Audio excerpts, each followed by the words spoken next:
I will get out of your way so you can take the mask off if you would like. I can definitely do that for you. All right, we are here with Raquana Williams. Bay, the WNBA playoff format is different than most in that because we got one of those top 2 seeds. Right. We now have a week off before we play and 5 days before we know who our opponent is. Right. So how as a team do you guys stay sharp during that time to make sure you're ready when you have to turn it back on again? We go playoff mode.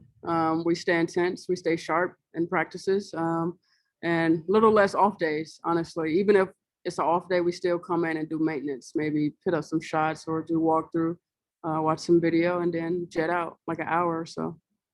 Last year, in the past 2 years, quite frankly, when the Aces have made the postseason, I ran the numbers, and I think Angel McCautry last year had more playoff games, points, rebounds than the entire team combined. Obviously, a handful of players made a deep run in the postseason last year, but Right. what is the difference in your mind between regular season and the playoff basketball, particularly when you get into these series and the semis and finals? It's more intense, it's more meaningful.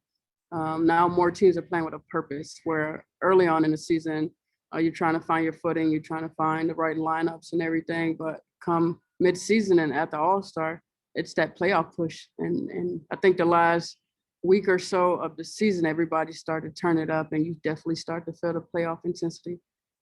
What you obviously have playoff experience with Tulsa as well as with Los Angeles. So have you given any advice? We've only got Destiny Slocum, who hasn't played in the postseason in the WNBA. Have you given any advice to her, or what kind of advice would you give to her about the postseason? I told her, stay ready. Anything could happen. And a prime example was us losing Liz, and thank God it happened early on before the playoffs, but it could be that simple.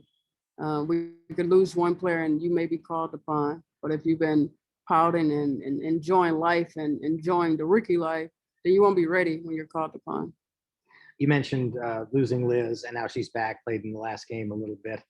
What did you guys learn, do you think, about playing without Liz? Because at least sitting from my seat, it's now nice to know we're still a really good team, even without Liz. And if you can just sort of flip that switch in terms of Liz is on the court, off the court, and still maintain that, that's a huge advantage. Stay professional.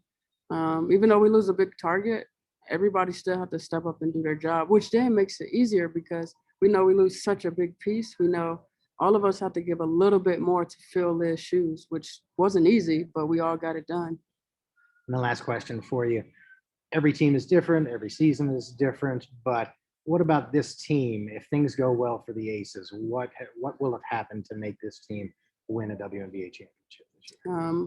I think from the beginning to now, no one has taken anything personal.